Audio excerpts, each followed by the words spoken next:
छिटो पैसा कमाउन छ मलाई के आइडिया छ तपाईसित भनेर सायद तपाईले सोध्नुहुन्छ होला मलाई, अथवा मैले कसैलाई केही वर्ष पहिला सोध्थेँ यस्तो चिजहरू। जब मैले फन्डामेन्टल बुझेँ कि छिटो पैसा कमाउन त्यति सजिलो छैन, तर पैसा छिटो कमाउनको लागि हामीले एउटा लेभलमा फाउन्डेसन बनाउनु पर्ने जरुरत छ। कुनै पनि चिज छिटो हुनुको लागि पहिला धेरै लामो ब्याकएन्ड अथवा ब्याकग्राउन्ड प्रोसेस भइरहेको हुन्छ। त्यो जब हामीले बुझ्छौँ प्र्याक्टिकल्ली तब त छिटो पनि हुन्छ। कुनै पनि बच्चा 9 महिनामा भई जन्मिँदैन होला, कोही महिना 7-8 महिना पनि जन्मेला, तर पनि जन्मिनलाई 1-2 महिना जन्माउँछु भनेर त जन्मिँदैन बच्चा त। अथवा एउटा कुनै फल फलाउनु पर्यो भने त्यो फल फलाउनुको लागि पहिला बिउ रोप्नुपर्छ, त्यसपछि अलिकति ठुलो बनाउनुपर्छ, बिस्तारै पानी हाल्नुपर्छ, त्यसलाई फैलाउँदै गर्नुपर्छ र ठुलो भएर फल्छ। सालौँ साल त्यसले फल पनि दिन्छ। तर हामीलाई के लाग्छ भने जसले फल आज बेचिरहेको छ, मानौ फल बेचेर टन्न पैसा कमाइरहेछ भने, फर इक्जाम्पल हामीलाई के लाग्छ भने हामी भोलि नै फल बनाएर भोलि नै बेच्न सक्छौँ। त्यो सक्दैन, द्याट इज इम्पोसिबल। तर हामी मात्रै कसैलाई के पनि लाग्छ भने यो सजिलो छ, किन अहिले टेक्नोलोजी आयो, समय चेन्ज भयो, पहिला जस्तो छैन। डेफिनेटली छैन, र रिसोर्सेसहरू धेरै छन्, अपर्च्युनिटीहरू धेरै छन् डेफिनेटली पनि। तर यसो भन्दै गर्दाखेरि यही चिजलाई मात्रै देखाएर हामी धेरै लोभ लालचमा परेर छिटो धनी हुने बाहनामा आफूसँग भएको चिज पनि गुमाउँछौँ। मैले यो विषयमा अनगिन्ती भिडियोहरू बनाउँदै गइरहेको छु र आजको भिडियो पनि त्यसैसँग रिलेटेड छ। आज म तपाईँलाई कुनै उपदेश दिँदै छैन, आज एउटा नलेज दिन्छु म तपाईँलाई जुन मैले बुझेँ र मैले बुझेको छु।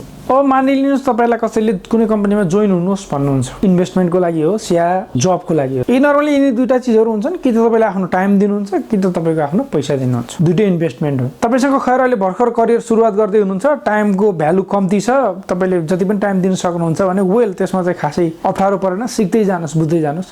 तर तपाईँ एउटा लेभलमा पुगिसक्नु भएको छ, तपाईँले आफ्नो टाइम बेचेर धेरै पैसा कमाउन सक्नुहुन्छ भने तपाईँको टाइमको भ्यालु पैसाको भन्दा धेरै हुनसक्छ। कति पर्टिकुलर अमाउन्ट हुन्छ त्यसको। अब तपाईँले कि त जब गर्नु होला टाइम दिएर, कि त इन्भेस्ट गर्नु होला पैसा दिएर। तर टाइम दिएर जब गरे पनि त्यो टाइमको इन्भेस्टमेन्ट हो। तपाईँले यसो भन्दै गर्दाखेरि के अनलाइनबाट अनलाइन अर्निङ हुनै सक्दैन त यसरी हामीले इन्भेस्ट गर्दाखेरि भन्ने डेफिनेटली होइन। अनलाइनबाट अर्निङ हुने अनगिन्ती वेहरू छन्, कयौँ वेहरू छन्। तर हामीले तिनलाई डिफाइन गर्न कुन चाहिँ रियल हो, कुन चाहिँ फेक हो, कुन चाहिँबाट रियल अर्निङ हुन्छ, कुन चाहिँबाट हुँदैन, अथवा कुन चाहिँको अर्निङ सस्टेनेबल छ, लङ टर्ममा हुन्छ, कुन चाहिँको हुँदैन, अथवा कुन चाहिँको लिगल हो, कुन चाहिँको इलिगल हो, अथवा कुन चाहिँको सजिलै ल्याउन सकिन्छ, कुन चाहिँको सकिँदैन। देखिन त देखिएछ अनलाइनमा, जसरी ब्याङ्क अकाउन्टमा मेरो 10 लाख रुपियाँ छ देखेँ मैले, तर भोलि गएर निकाल्न मिल्दैन भनेदेखि त त्यो मेरो अर्निङ भएको के फाइदा भएन। ब्याङ्क अकाउन्ट त खैर आफ्नै देशको हो, मैले भोलि गएर निकाल्न सक्छु, अलग चिज हो। कुनै एउटा थर्ड पार्टीको कुनै कम्पनी छ, कहाँ अमेरिकाको कम्पनी छ अथवा युकेको, अस्ट्रेलियाको, जहाँसुकैको कम्पनी होस्, मैले यसो हेर्छु अनलाइनमा, हो मेरो $10 परिरहेछ त्यहाँ, तर मैले निकाल्न सक्दिनँ भनेदेखि त त्यो त मेरो कामको कुरा भएन। यी सबै चिजहरूलाई चाहिँ हामीले थाहा पाउने वेहरू के हो नि त। आज म त्यो विषयमा कुराकानी गर्न गइरहेको छु। अलिकति धेरै भूमिका बाँधेँ मैले सायद। सबभन्दा पहिलो चिज भनेको दुई टाइपका कम्पनीहरूले हामीलाई बेवकुफ बनाउँछन्। पहिलो टाइपको कम्पनी पिरामिड स्किमको MLM, मल्टी लेभल मार्केटिङ। यो पिरामिड स्किमको हुन्छ र यसले सुरुको टाइममा धेरै मान्छेहरूलाई फाइदा पनि दिन्छ, दिन पनि सक्छ, र माथि टपमा बसेका मान्छेहरूले फाइदा टन्न कमाउँछन् भने तल्लो लेभलमा बस्ने मान्छेहरू सधैँभरि आफ्नो पैसा गुमाउँछन्। त्यो तल्लो लेभलमा बस्ने मान्छेहरू लाखौँ करोडौँको हाराहारीमा हुन्छन्, कति देशका मेम्बर छन् अथवा कति बनाउन सकेको छ। त्यो जुन टप लेभलमा बसेका मान्छेहरू हुन्छन् तिनीहरूले सपना मात्रै देखाउँछन् सधैँभरि तल्लो लेभलको मान्छेहरूलाई, हेर म यहाँ तिमी पनि आउन सक्छौ, मैले यसो गरेँ तिमी पनि गर्न सक्छौ। त्यो सपना देख्ने पिरामिड स्किमको हो। र यसमा बुझ्नुपर्ने कुरा के हो भने तपाईँले जुन टाइम र एफोर्ट त्यसमा लगाइरहनु भएको हुन्छ त्यो अन्त लगाउनु भने त्योभन्दा बढी पैसा कमाउन सक्नुहुन्छ। र यो पिरामिड स्किमको अल्टिमेटली कुनै न कुनै दिन त्यो माथिको जुन मेन कम्पनी हुन्छ त्यो भाग्न सक्छ, भाग्छ नर्मलमा, लङ टर्ममा पनि चल्न सक्ला। अब तपाईँभन्दा तल फेरि ठुलो स्किम भयो भने तपाईँले के कमाउनु होला, तलको चाहिँ कुनै न कुनै दिन कोही न कोही अप्ठ्यारोमा पर्छ, फस्छ। यो पिरामिड स्किम कसरी चिन्ने? पिरामिड स्किम चिन्नलाई नेपालको परिभाषा के भनेको छ, मैले केही दिन पहिला एउटा भिडियो बनाएको थिएँ, त्यसमा डिटेलमा भनेको छु नेपालको परिभाषा।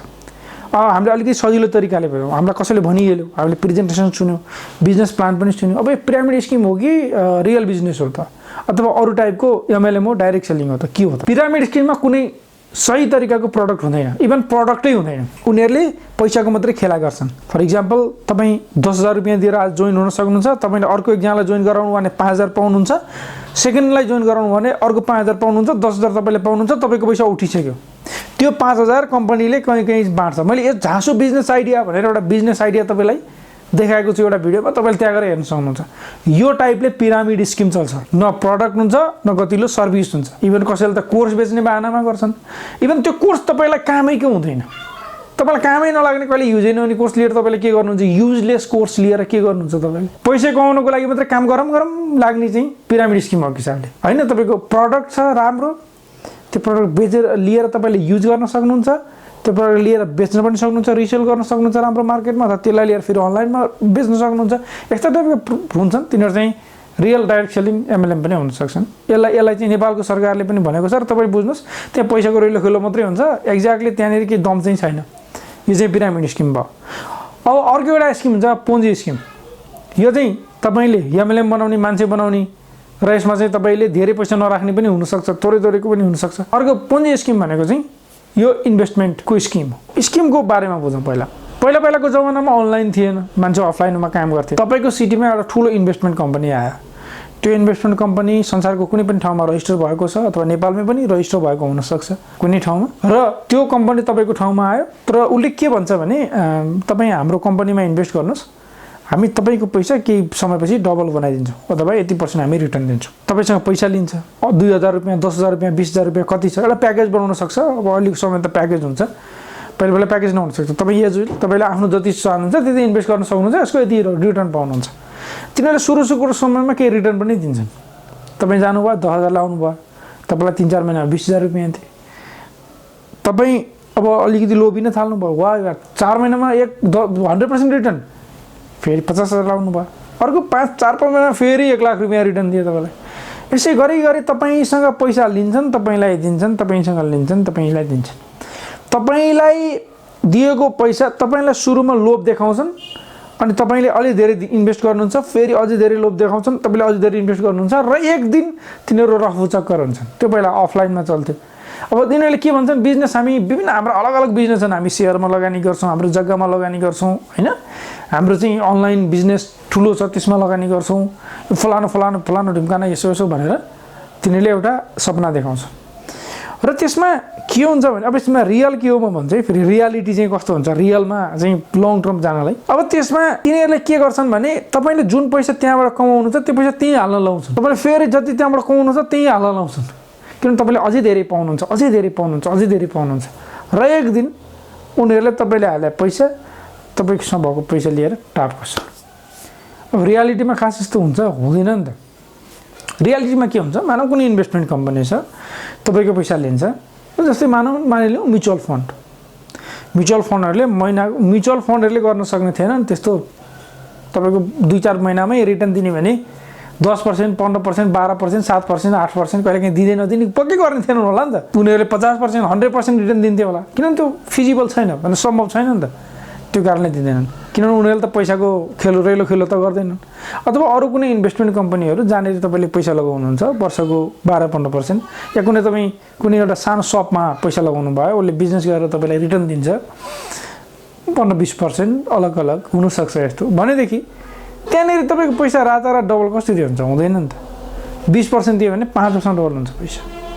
अब यसरी हेर्दाखेरि त्यसलाई कम्पाउन्डिङ गरेन भने पनि है, त्यो चाहिँ यसरी हेर्दाखेरि चाहिँ अब हामीले बुझ्नुपर्ने कुरा के छ भने, होला सुरुको त्यो स्पोन्जी स्किममा पनि कसैले सुरुमै लगानी गरे, त्यो एक्जिट हुनु पनि सके होइन, अलिकति कमाएर धेरै लोभ भएन, एक्जिट भयो भने उनीहरूले कमाए, ठिकै छ, राम्रो, कतिले चाहिँ कमाइरहेको होला, कमाउँछन् पनि पक्कै। तर हामी यस्ता चिजहरूमा धेरै समय खेर फाल्नुभन्दा अरू धेरै चिजहरू छन्, नयाँ चिजहरू सिक्न सकिन्छ। होइन, how to earn money online भनेर तपाईँले खोज्नु भयो भने 1000 चिजहरू भेटिन्छ। तपाईँ अनलाइनको थ्रुबाट, फेसबुकबाट, युट्युबबाट, अनलाइन तपाईँले एउटा ब्लग लेखेर होइन, कन्टेन्ट लेखेर अनलाइनमा जबहरू गरेर, पार्ट टाइम जब गरेर, फुल टाइमै जब गरेर पनि तपाईँले पैसा कमाउन सक्नुहुन्छ। 2-4 जब पनि गर्न सकिन्छ, विदेशका जब पनि गर्न सकिन्छ। अनलाइनबाट पैसा कसरी कमाउन सकिन्छ भन्ने एउटा अलग्गै भिडियो बनाइसकेको छु मैले, फाइबरको, अपवर्कको पनि भिडियो छ त्यहाँ। यसरी मैले यहाँनिर यो भिडियोमा अलिकति डिटेलमा के भन्न चाहेको थिएँ भने, तपाईँलाई कसैले जोइन हुनुहोस् आउनुहोस् भन्यो भने तपाईँले उसको प्रेजेन्टेसन हेर्नुहुन्छ सुन्नुहुन्छ, त्यसपछि यो चाहिँ पत्ता लगाउनुहोस् कि चाहिँ यो पोन्जी स्किम हो कि अथवा यो पिरामिड स्किम हो त। पोन्जी स्किम हो भनेदेखि चाहिँ यसमा तपाईँले अब सोच्नुहोस् लाउने नलाउने, तपाईँले कहिले पैसा निकाल्न पाउनुहुन्छ, कति पैसा रिटर्न दिन्छ, कहाँबाट आउँछ होइन, यो पैसा आउने चाहिँ रियल सोर्स चाहिँ के हो। त्यसपछि तपाईँले सेकेन्ड भनेको त्यो पिरामिड स्किमको हो कि एमएलएम टाइपको, जस्तै मल्टी लेभल, मभन्दा तलकोले पनि मान्छे बनायो भने मैले पनि पाउँछु, त्योभन्दा तलकोले मैले पनि पाउँछु, तलकोले कमाएको मैले पनि पाउँछु, यो चाहिँ एमएलएम भयो नि त। यो हुँदाखेरि पिरामिड स्किम हो कि नर्मल टाइपको, जहाँनिर प्रडक्ट र भ्यालुएबल सर्भिस छ। यो पत्ता लगाउनु भयो भने, यो दुईवटा चिज पत्ता लगाइसकेपछि अब तपाईँ जोइन हुनु पनि सक्नुहुन्छ र तपाईँले विचार गर्न सक्नुहुन्छ तपाईँसँग कति पैसा छ र त्यो हिसाबले। अर्को भनेको आजभोलि एकदमै इन्भेस्टमेन्टको चिजमा क्रिप्टो करेन्सी पनि देखिन्छ, धेरै साथीहरूले सोध्नु पनि हुन्छ। म अर्को भिडियोमा क्रिप्टो करेन्सीको बारेमा कुनै भिडियो बनाउनेछु। तपाईलाई लाग्छ म क्रिप्टो करेन्सीको बारेमा पनि भिडियो बनाऊँ, तपाईँ इन्ट्रेस्टेड हुनुहुन्छ त्यसको बारेमा अझै बुझ्नु होला भने कमेन्टमा लेख्नु होला। अहिलेको लागि म आरपी सृजन, आफूले सिकेको कुराहरूलाई सिकाउने मान्छे आएका चाहन्छु। जहाँ हुनुहुन्छ जस्तो हुनुहुन्छ आफ्नो ख्याल राख्नु होला। नमस्कार।